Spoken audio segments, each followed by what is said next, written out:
sledding harness. This is the classic X-back or C-wash. Head goes in here, fits kind of like that. Tug attaches there. It's all nice and padded and color coordinated, although that's usually the sign of an amateur musher. It's exactly the kind of harness they used for running even things like the Iditarod. This is another version of the C-wash or X-back. There's your tug. Head goes in here.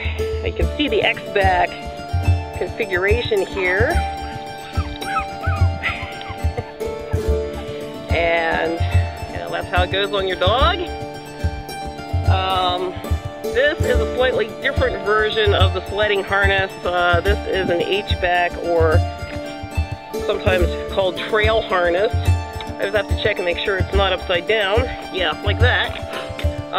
Slightly different configuration across the back, designed for a longer body dog with a slightly different shape. If you don't have a Siberian, you might have to go with a slightly different shape of harness. Again, tug here, dog's head goes through here. There you go. Because it's pulling back here rather than up here, if you pull up here, you press on the spine, and this gives the dog a lot more freedom of movement.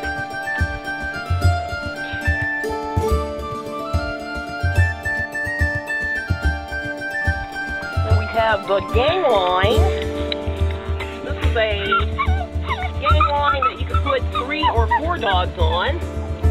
The top 2 will attach here and here. This is the neckline for the wheel dog. If I had 4 dogs, I'd put a neckline here. And this is the 2 tugs for the wheel dog. Now this has got a little woven together. This is actually 2 separate lines, but that's okay. So there's my wheel dog, will fit right here. And my other 2 dogs will fit here. So, and if I wanted to do 4 dogs, I simply do that. Okay. Backpack full of necessary stuff. Don't forget your first aid kit. Spare rope. You may have to anchor yourself to a tree at some point. Water. Something they never had on the serum run. Handy dandy cell phone in a waterproof case. On me, not on the dog. Okay.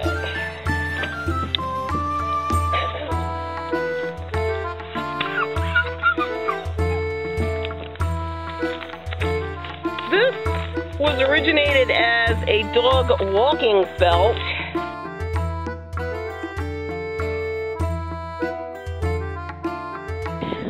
I have a selection of necklines,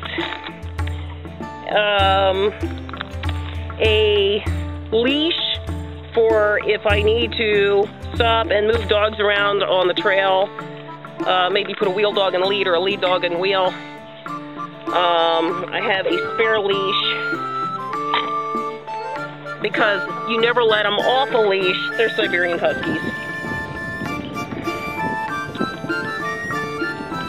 Okay, so, and this is just my personal little thing. This is my safety line on my leader's neckline, so that if I somehow manage to let go of the rig, I don't let go of my dogs, because they won't stop. We interrupted this video for this important safety message. A musher I know has a Siberian who pulls 1,600 pounds in a weight pulling contest with no training other than random mushing. Sled dogs are the strongest draft animals on the planet. So you do not ever want to tie yourself to your dogs or your rig. The Mushers belt that I've been using is great for walking a dog or temporarily tying off a dog if you're moving dogs around on a trail. But if you are ski joring, bike joring, rollerblading, or skateboarding behind dogs, all of which involve tying dogs to a padded belt, you need a quick release mechanism. Or even if you're doing what I do, which is using a safety line, flexi lead on my leaders, and it's only attached to their necklines, you still need a quick release. So you want to have safety in mind when you're mushing. Number one thing, helmet. Even in the snow, you can put a little hoodie under it and stay warm. Helmet, definitely. Second thing, quick release. That will come off.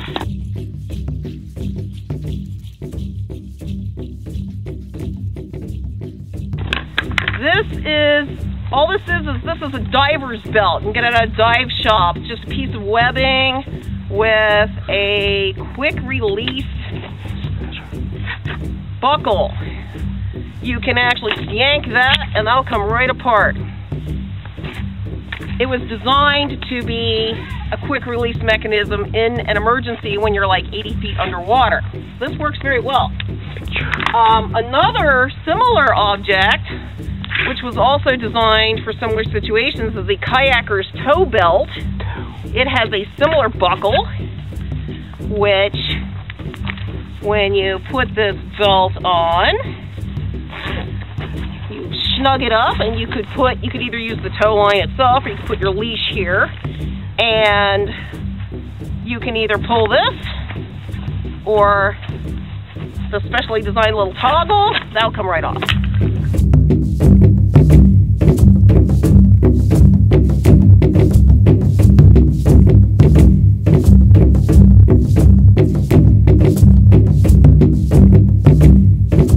Even if you are running your dogs with a safety line like I do, which is basically a flexi attached to the neckline, you still need a quick release because some teams are powerful enough to drag you down the trail or into a tree just on their collars. So play it safe and always have a quick release mechanism. We now return you to your regularly scheduled video.